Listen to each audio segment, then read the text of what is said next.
오늘 말씀은 누가복음 7장 36절에서 50절입니다. 키워드는 바리새인 시몬의 집, 어떤 눈으로 보고 있는지, 사랑하는 삶이 주는 자유입니다.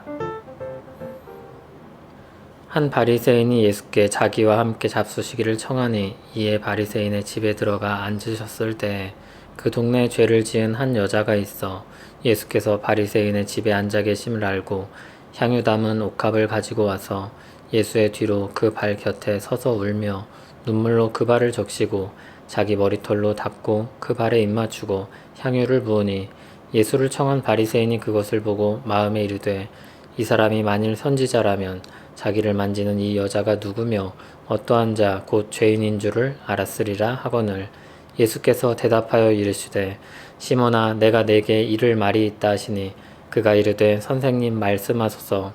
이르시되 빚 주는 사람에게 빚진 자가 둘이 있어 하나는 500데나리온을 졌고 하나는 50데나리온을 졌는데 갚을 것이 없으므로 둘 다 탕감하여 주었으니 둘 중에 누가 그를 더 사랑하겠느냐.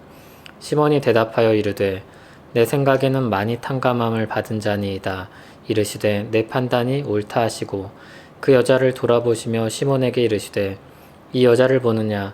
내가 내 집에 들어올 때 너는 내게 발 씻을 물도 주지 아니하였으되 이 여자는 눈물로 내 발을 적시고 그 머리털로 닦았으며 너는 내게 입맞추지 아니하였으되 그는 내가 들어올 때로부터 내 발에 입맞추기를 그치지 아니하였으며 너는 내 머리에 감람류도 붓지 아니하였으되 그는 향유를 내 발에 부었느니라.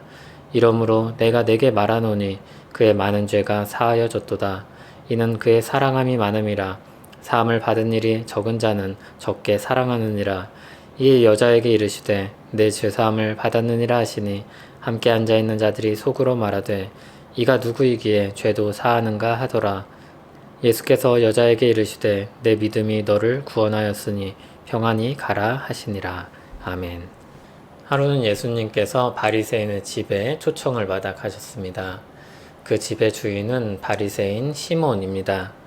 바리새인 시몬이 예수님을 초청하는데 정말 예수님을 믿었기 때문인지 아니면 그를 초청하여서 그와 함께한다는 유명한 분과 함께한다는 자랑을 하고 싶었던 것인지 잘 모르겠습니다. 그런데 동네에서 아는 사람은 다 아는 죄인인 한 여인이 그 자리를 찾아왔습니다.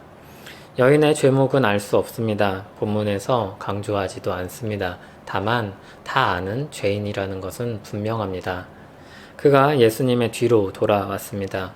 무슨 암살자처럼 몰래 뒤로 왔다는 게 아니라 그 당시에 식탁이 디귿자로 생겨서 이렇게 돌아온 것을 뜻합니다. 그리고 비스듬히 누워 음식을 먹는 예수님의 발에 가져온 향유를 붓습니다. 여기에 그의 행동들이 여러 가지로 기록되어 있습니다. 그 뒤로 와서 발 곁에 섰습니다. 웁니다. 눈물로 발을 적십니다. 머리털로 닦습니다. 발에 입맞춥니다. 향유를 붓습니다. 그런데 바리새인 시몬이 마음속으로 불평을 합니다. 만일 예수님이 선지자라면 이 여자가 누구인지 알았을 텐데. 예수님은 그 마음을 아시고 말씀하십니다. 시몬은 예수님이 그 여인도 모른다고 생각했지만 예수님은 시몬의 마음까지도 꿰뚫어 보고 계셨습니다. 예수님은 그에게 비유로 말씀하십니다. 그리고 그 여인을 비유 속에 나온 많이 탕감받은 자로 여기십니다. 그래서 그는 많이 사랑하고 있는 것입니다. 그러나 시몬은 그렇지 않았습니다.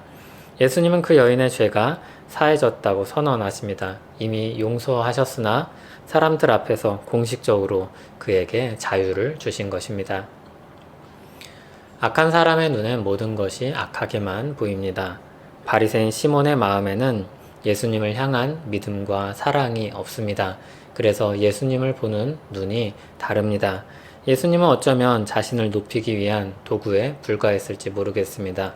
사실 그 역시 죄 용서가 필요한 죄인이었습니다. 그런데 그는 그것을 깨닫지 못하고 있습니다. 그는 자기 눈 속에 있는 들보는 깨닫지 못한 채 남의 허물을 지적하는 사람이었습니다. 우리도 그럴 때가 참 많습니다. 악한 마음에 휩쓸릴 때가 있습니다. 이런 생각을 한 번쯤 해보았을 것입니다. 누가 누구에게 잘해주면 이런 생각을 합니다. 무엇을 얻으려고 저렇게 잘할까? 어쩌면 순수하게 감사한 마음을 가지고 그걸 표현한 것일 수도 있는데, 악한 사람들이 많은 사회 속에 살면서 우리도 모르게 있는 그대로 그것을 받아들이지 못하는 때가 참 많습니다. 물론 악한 사람이 많은 만큼 사람들의 마음 이면에 다른 생각을 가진 경우도 많습니다. 그런데 그렇게 보는 것에만 익숙해지면 삶이 팍팍해집니다. 감사하고 자족하며 사는 삶에서 멀어집니다. 사랑하는 삶으로부터 더욱 멀어집니다.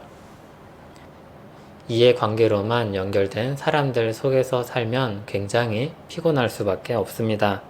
사랑으로 과감하게 내딛는 삶을 살면 오해도 받고 손해도 볼 수 있지만 자유롭게 살 수 있습니다.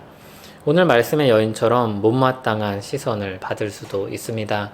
예수님도 함께 이미지가 실추되었었습니다. 그런데 예수님은 이상하게 피하지 않으셨습니다. 그 사랑을 받으셨습니다. 그것을 기뻐하셨습니다. 그리고 그를 변호하고 그를 사랑하셨습니다. 그런 사랑을 받은 여인이니 그 무엇이 두려웠겠습니까? 자신의 감사와 사랑을 표현함에 있어서 주저할 것이 무엇이었겠습니까? 그는 사람들에게 죄인으로 낙인 찍힌 사람이었습니다. 그러나 예수님께 용서를 받은 후 자기 삶을 주도적으로 이끌어가고 있습니다. 참으로 자유를 얻은 사람입니다. 더 이상 사람들의 눈치를 보지 않습니다. 진정한 자유를 누리고 있습니다. 악한 세대의 방식으로 살아갈 때 나도 모르게 그 삶의 방식에 지배를 받습니다. 그런데 사랑의 계명을 따라 행할 때 그 질서로부터 우리는 참 자유를 얻게 됩니다. 사랑하는 삶이란 그런 자유가 주어진 삶입니다. 내가 사랑하기 때문에 내가 하고 싶은 대로 행하며 사는 삶입니다. 우리가 당할 오해와 비난과 피해가 있을 수 있습니다. 그럼에도 그 삶을 멈추거나 주저하지 않습니다. 하나님께서 적절히 채우고 보호하시고 인도하실 것을 믿고 기도합니다. 그리고 자유로운 삶을 선택합니다. 이 삶이 우리의 삶이기를 간절히 소원합니다. 하나님 아버지, 우리에게 주신 참 자유의 삶을 살고 싶습니다. 사람들의 시선과 이용하려는 마음에 휩쓸리지 않기를 원합니다. 우리가 감수해야 할 것이 무엇인지, 피해야 할 것이 무엇인지 지혜를 주시어 살피게 하옵소서. 우리에게 더욱 사랑을 부어주심으로 그 사랑의 메인 사람으로 살게 하옵소서.